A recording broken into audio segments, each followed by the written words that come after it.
After the game against the Orlando Magic, we were all hoping that the confidence would turn the tide for the Toronto Raptors and that they would find themselves. However, a very big test right after that, as you welcome in the Boston Celtics to Scotiabank Arena, and you lose. 116-110, and the Raptors are 500 at 12-12. Are there positives from tonight's game? Yes. But there are some glaring negatives. The inability to make big shots and to convert on key possessions late hurts you. Fred VanVleet is becoming a glaring issue. He's just not making shots. He's making all the right reads, getting the looks. Just not making shots.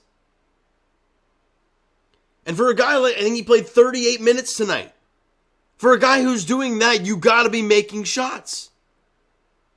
Especially as the point guard. You do that, it kind of changes, it changes the entire complexity of the game. It spreads the floor. It adds another shot maker. But he has royally been struggling this season. Like I mean, honestly, I'm going to pull up his numbers for the season, and look, they ain't pretty. And like you said, he was 3 of 14 from the field and 1 of 6 from 3 today. Fred VanVleet's numbers this season have been quite bad. Going into play today, Fred VanVleet is shooting 36.5% from the field. From the field. He is shooting 34% from 3. Both of those numbers will drop after tonight's game. He has really not been shooting the ball well. And it's painful to watch. Let's break down this game. First quarter, again, very back and forth quarter. Nobody really built a lead at all. And the Raptors are only stuck to 27-25 after one quarter of play.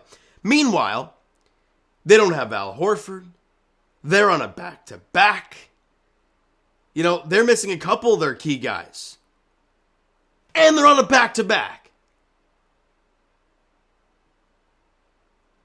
In the second quarter, the Raptors' offense came to play.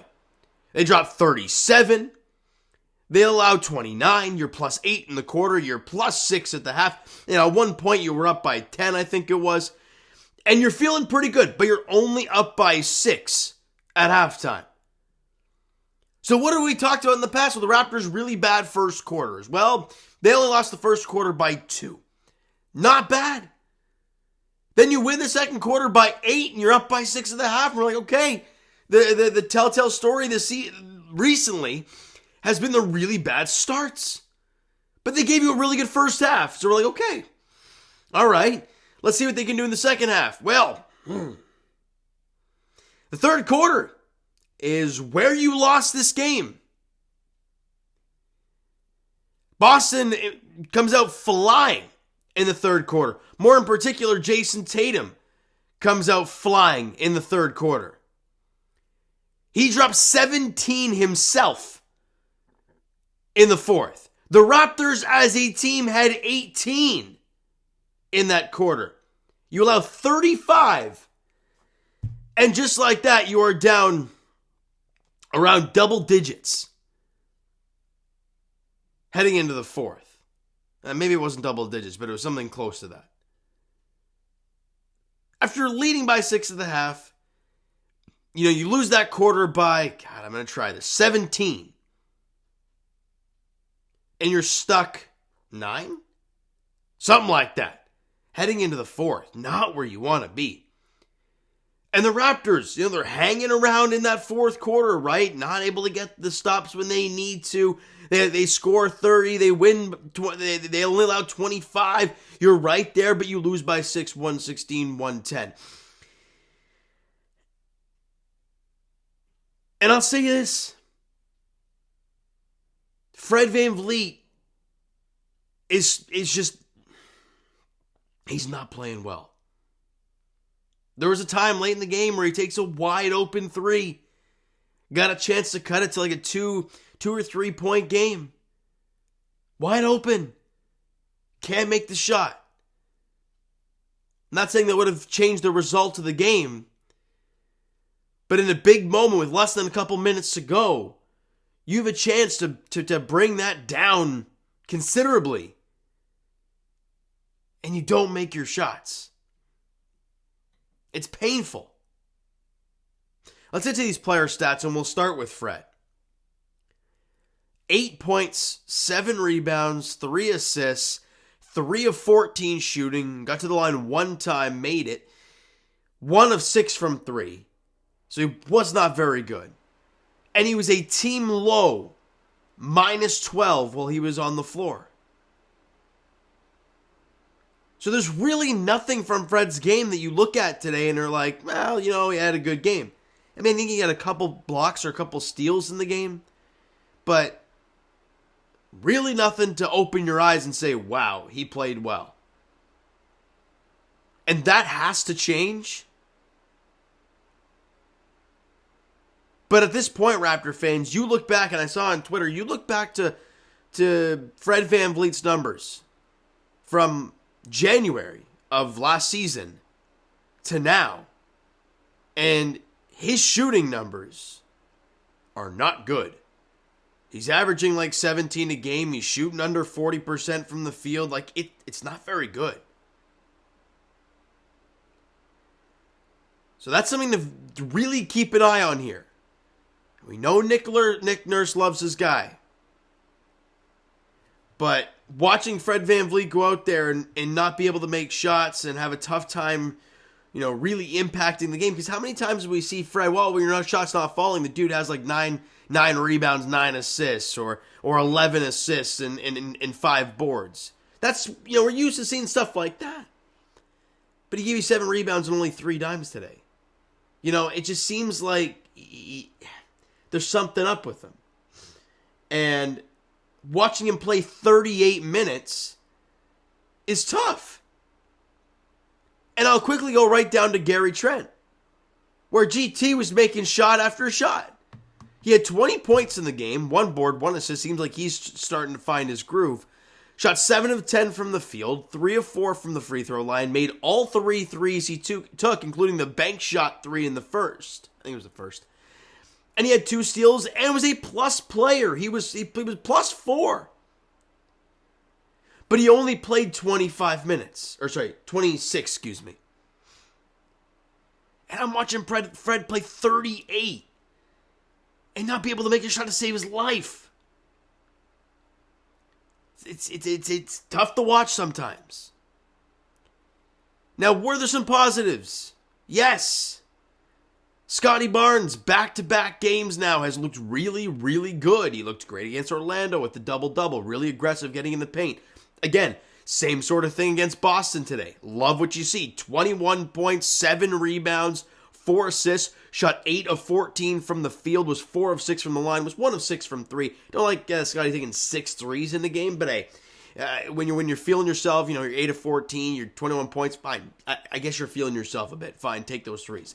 And he had a steal and a denial in the game. Now, were there some, you know, shot selections and pass selections that kind of question mark for Scotty? Yes, and we've noticed that this season, and he's gambling in that sense a little bit more, which isn't really a bad thing for him. I'm totally okay with him, you know, making those reads and attempting those plays, because again, you want him to continue to learn that stuff.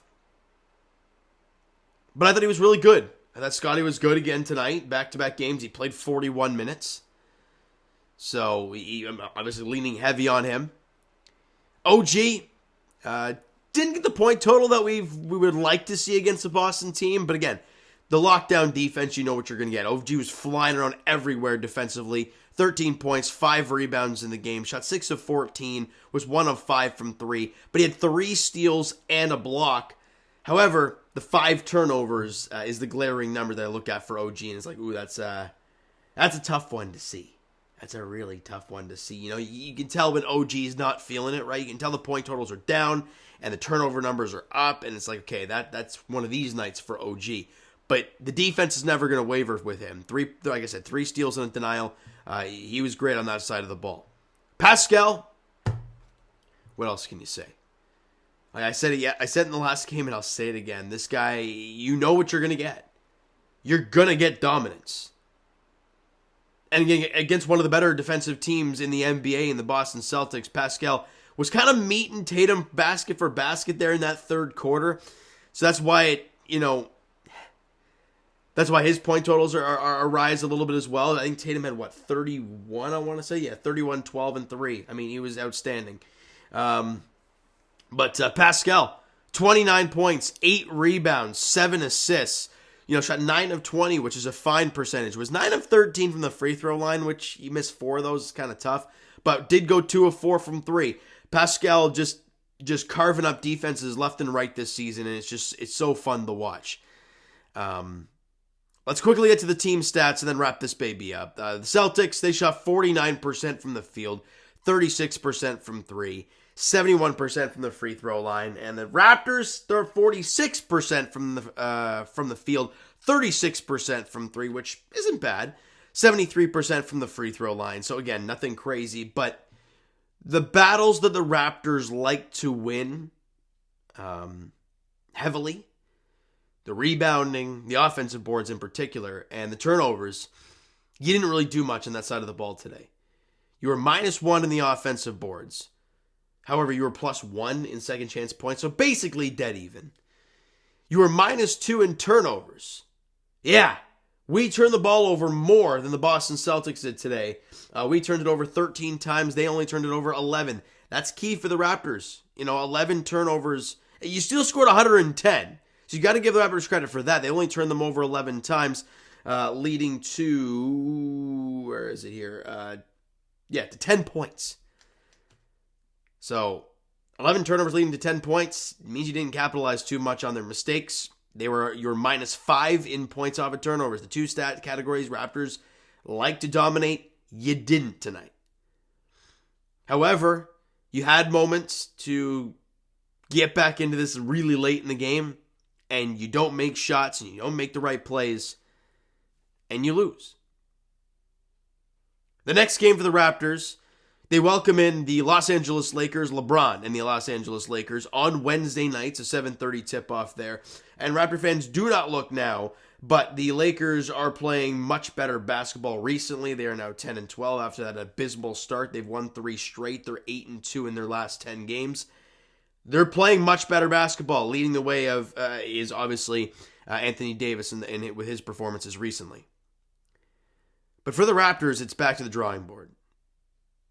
Now, you played a very good Boston Celtics team and you only lost by 6. Yes. But they're on back-to-back. They don't have some of their key guys. Obviously, still no Robert Williams for the Celtics. They didn't have, who else did they not have today? No Malcolm Brogdon, no Al Horford. Those are some big names. And they didn't have them today, and they played in the second night of a back-to-back in Toronto, and you still lost. Just I'm going to leave you guys with that, all right? So you know what, guys? That is going to do it for this one. You enjoyed the video and certain points of this game, smack that like button. Do appreciate that. Hit the subscribe button. You guys are not already. Comment down below your thoughts on the video, your thoughts on the game. What'd you like, what'd you not like from today's game? For the Toronto Raptors, the Twitter and Instagram links are down in the description. The Discord link is down below as well, so if you want to voice your anger and all that stuff, hey, links are in the description. Go check that out. And I will talk to you guys Leafs edition tomorrow night as they are in Dallas taking on the Stars. It's an 8:30 puck drop there. The two Robertsons facing off against each other, and the two long streaks facing off against each other. At least, the narrative, at least I heard today, was that Jason Robertson, I think he's an 18-game point streak going. And obviously we know Mitch Marner's got his wild point streak going.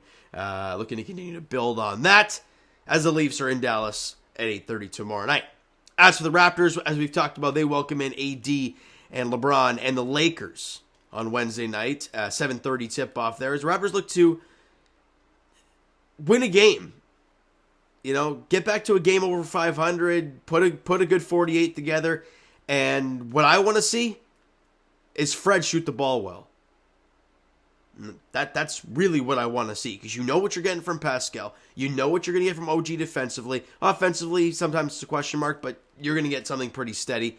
Gary's been feeling himself recently. Scotty over the last couple has shot the ball well. You can get Fred going, you're in good shape.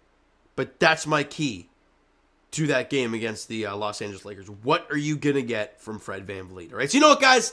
Thank you so much for listening and watching. I hope you enjoyed the video. And like I said, parts to this game. We'll talk to you guys then.